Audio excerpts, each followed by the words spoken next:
Hello everyone, I am Dr. Yamuna from KIT Kalanya Karunanidhi Institute of Technology, Professor and Head Department of Science and Humanities. Today's topic is wastewater treatment.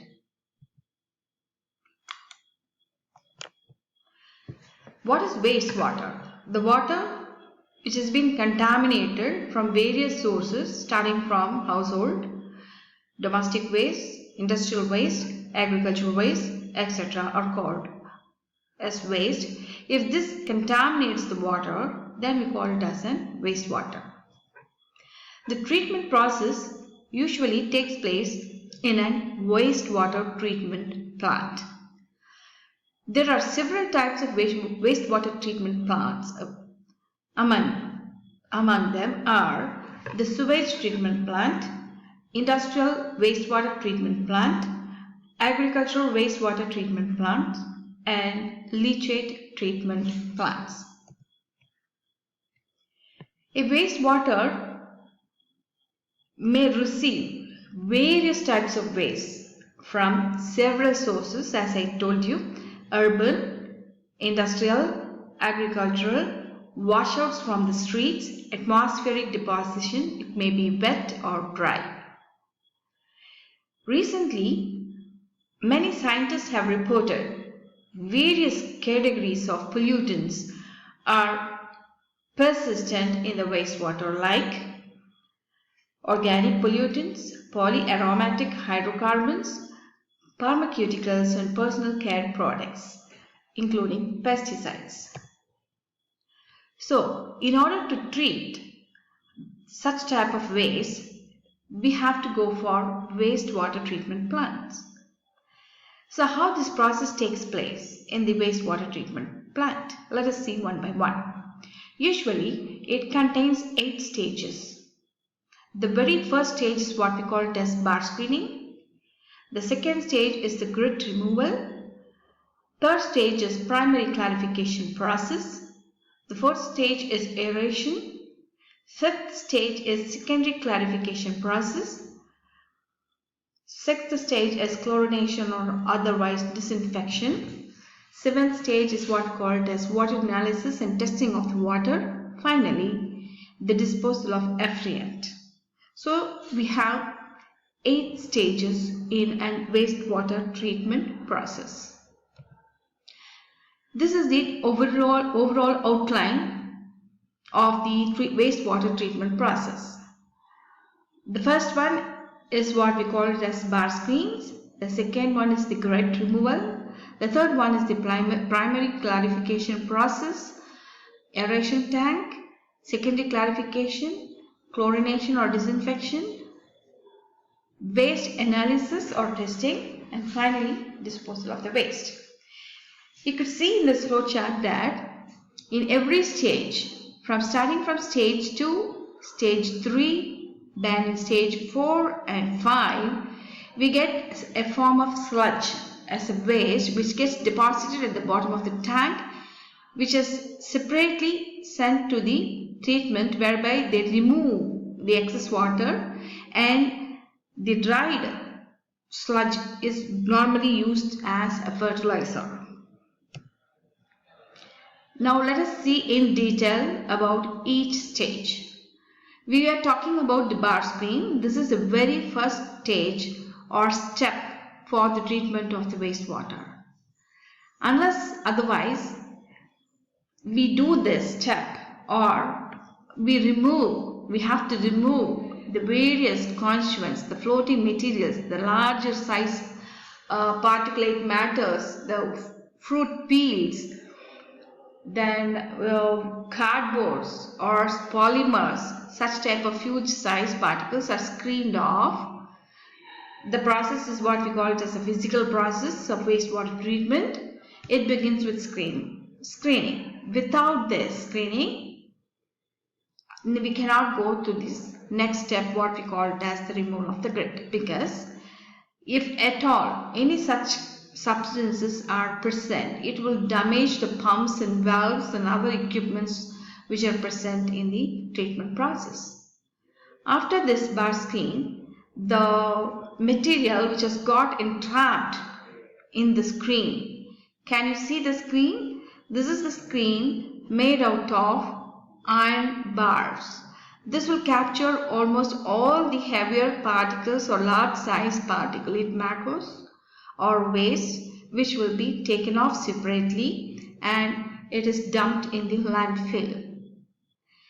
Then comes the next stage, what we call it as removal of grit. That is the second stage of screening or otherwise.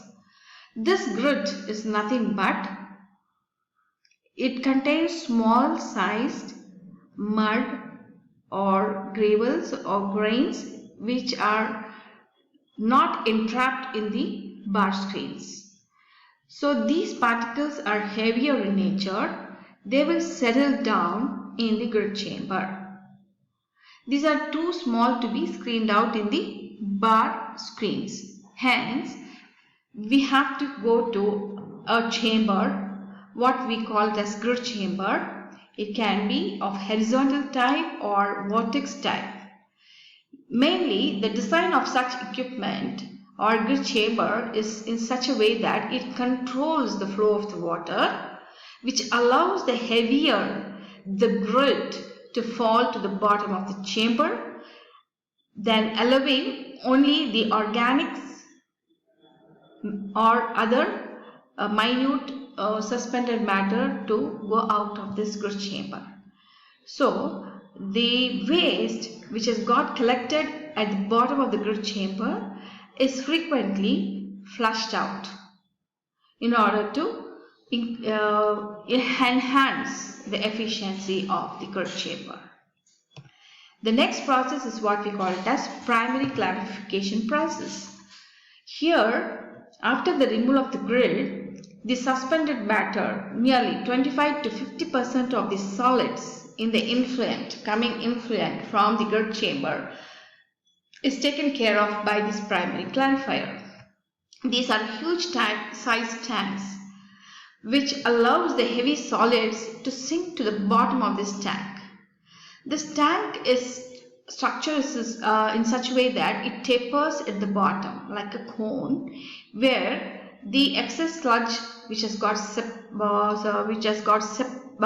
at the bottom of the tank is removed frequently. The effectiveness of the clarification, it depends upon the flow rate. So proper settling rates are the key indicator for how well this clarifier is working or operating. So adjusting the flow rate into this clarifier is one of the important steps that can increase the efficiency of the settling rate. Okay, the amount of sludge which has got deposited is discarded off, and usually it is used as an fertilizer. Then next comes the fourth stage, what we call it as aeration. This aeration tank is a huge tank which is supplied with sufficient oxygen with the help of air compressors and air diffusers which are kept at the bottom of the tank. So when oxygen is supplied, it will get the dissolved oxygen content in the water will increase, whereby the so formed ammonia in the wastewater. Usually the wastewater contain excess amount of ammonia. This ammonia will get converted into nitrate and provide oxygen for the bacteria to continue to propagate and grow or multiply. So for the bacteria, the nitrate contains oxygen. These oxygen molecules can be easily removed or stripped from the nitrate molecules, and then the free nitrogen is let off into the atmosphere as nitrogen gas. So this is the main function of this aeration process. During this aeration process, you could see some greasy, oily substances or floating substances which forms a scum on the surface of the water. So this scum is removed with the help of a surface skimmer and it is taken out separately. And the influent from this aeration tank is passed on to the next stage, what we call it as secondary clarification process. This secondary clarification process is similar to that of this primary clarification process because the amount of organic sediments which has not been settled in the primary clarifier is subjected to the secondary clarification process. Here, sometimes small chemicals may be added or polyelectrolytes may be added in order to settle down the minute particulate matters which remain suspended in the tank. So this tank contains the activated sludge. The so formed sludge is called as activated sludge because the bacterial growth will be more and the activity of the bacteria will be higher because of the oxygen which we have provided. Apart from that, the sludge what we have formed, we are able to circulate once again or sending it back to the aeration tank in order for the bacteria to multiply and propagate for further degradation of the organic constituents present in the wastewater. Clear? Next comes this sixth stage, what we call it as disinfection. So this is the prime important stage whereby the bacteria, the excess bacteria which is present in the chamber may be pathogenic or non-pathogenic, okay, beneficial bacteria, all the bacteria have to be removed before discharging into a common well or common stream or disposing of into the open land. For this, we have to do chlorination. Chlorination is one of the most inexpensive and commonly used disinfectant, but nowadays ozone and UV disinfection is becoming popularity. People are preferring it because if we use chlorine, we have to go for the next test, what we call it as test for free chlorine levels have to be carried out. If it goes beyond the permissible levels, then it becomes toxic and it becomes unacceptable to discharge into the environment. Clear? The next test stage, what we call it as water analysis and testing. Usually, the major parameters like pH levels, ammonia, nitrates, phosphates, dissolved oxygen and residual chlorine have to be performed along with other tests. These are the common tests usually performed in order to discharge the effluent into the environment. Though the tests are being carried out continuously starting from the clarification process, aeration tank and testing of the effluent in every stage they tested, but still at the end of the treatment we have to do this water analysis and testing and confirm whether it meets the standards, permit standards. The final stage is the disposal. The disposal is very important.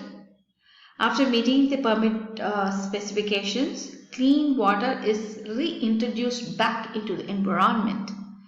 So, the plants that don't meet the permit discharge levels will be subjected to fines and possible incarceration or imprisonment of the operator in charge will be there. So, proper, effective wastewater treatment is very important in order to protect our environment. That's all guys. Thank you for today's class. Thank you.